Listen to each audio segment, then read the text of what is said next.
right. We've got another great artist up. It is Henry Matisse, and this book is called Henry's Scissors by Jeanette Winter.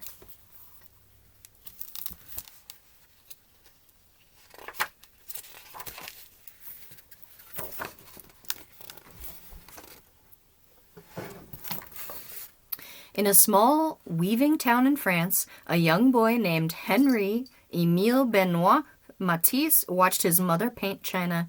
He wanted to paint too.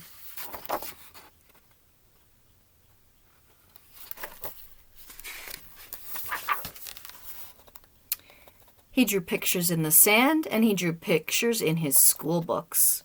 Ooh, don't do that.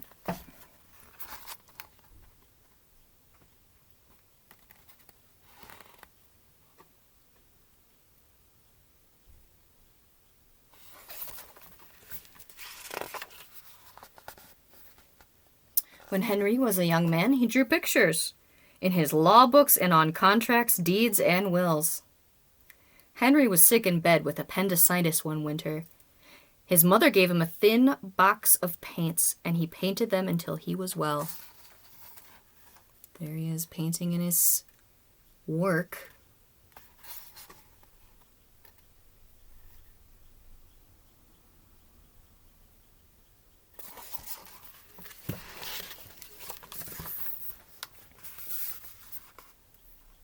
He kept on painting, forgot about law, and left his small town to be an artist in Paris.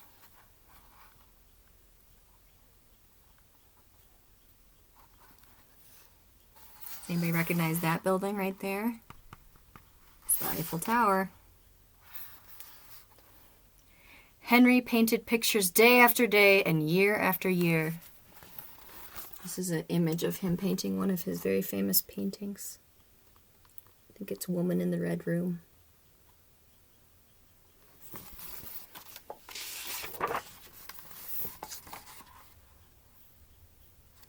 He was happy, and his paintings made people happy. But when Matisse was an old man, he fell ill, so he couldn't paint. So ill he couldn't sit up. So ill he could only lie in bed and sleep. His paintings floated by in his dreams. So these are some of his very famous paintings when he was a younger man. And here we have him as an older man when he was sick in bed.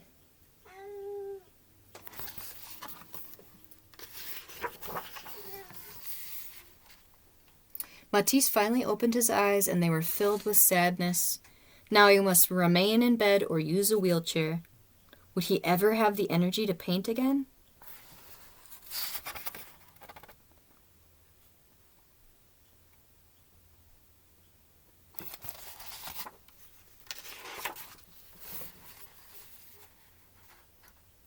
When Matisse was strong enough to travel, he went to the seaside. The sea air might help him get well. Before long, he sat up. A little later, he drew.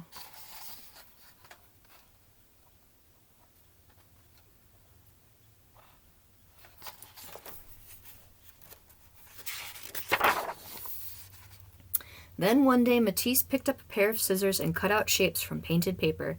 He was drawing with scissors. A pair of scissors is a wonderful instrument, Matisse had said.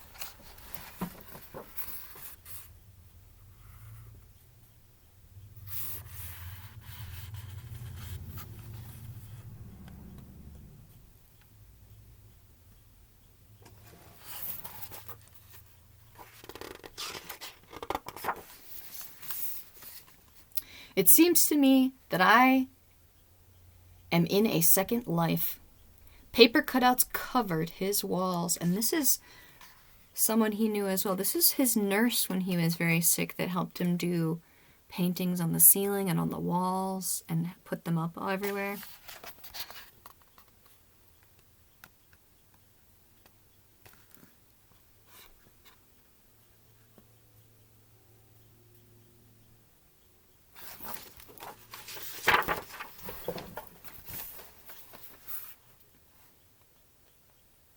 One evening, Matisse lay in bed, and he drew faces of his grandchildren on the ceiling with a piece of chalk on a long pole. As he fell asleep, they looked down on him and saw his dreams.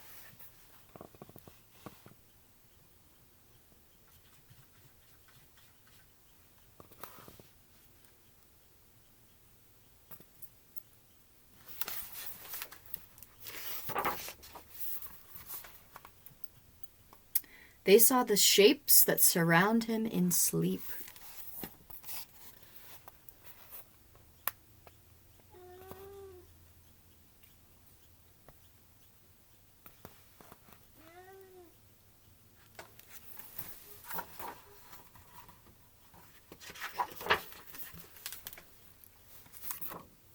As time went on, Matisse cut bigger and bigger shapes. They filled his seaside room with color.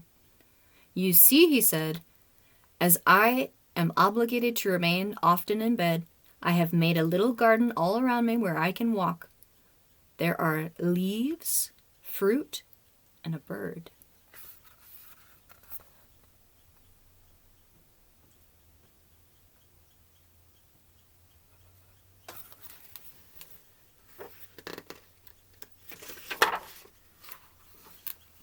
"I am deeply contented, happy," he said.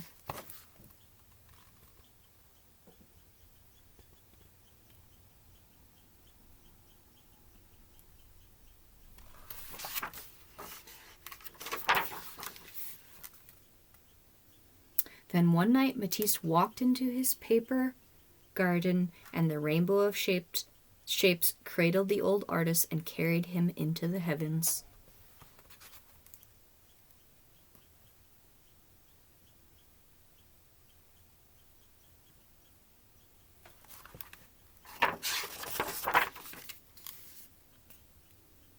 Are some of the stars we see at night coming to us from Henry's scissors? Perhaps.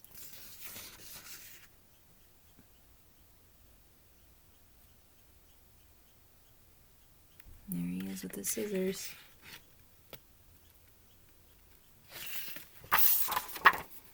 The end. And this is a note by the author, which is really kind of cool. At the end of kids' art books, there's a little bit of history. So let's read that.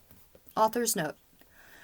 Henri Matisse was born in La Château-Cambréis, France, in 1869, and lived most of his life in Paris, where he was in the forefront of avant-garde painting. At the age of 72, Matisse became seriously ill and survived surgery for cancer. His body was frail, but not his spirit. Matisse began anew with colored paper and a pair of scissors. He died in Nice in 1954. I had only seen reproductions of Matisse's large cutouts until I visited the National Gallery in Washington, D.C. in 2001. When I saw the enormous wall-size images there, I felt I was inside Matisse's garden, surrounded by his colors and shapes. That experience was the impetus for this book. Most helpful to me as I worked were Matisse's own words, especially those from his correspondence with his old friend, writer, André Rovrier, which can be found in Matisse, A Second Life. The end. So this is a great story about how an artist found himself in a really difficult situation. He couldn't walk. He couldn't go to the beach like he used to. He had trouble even standing up to work on canvases. But he was able to transform this situation into something better. He was able to take up scissors instead of a paintbrush and turn his art into something different. So a really great lesson that we can learn from artists. They like to turn a bad situation into something good. Have a great day, guys.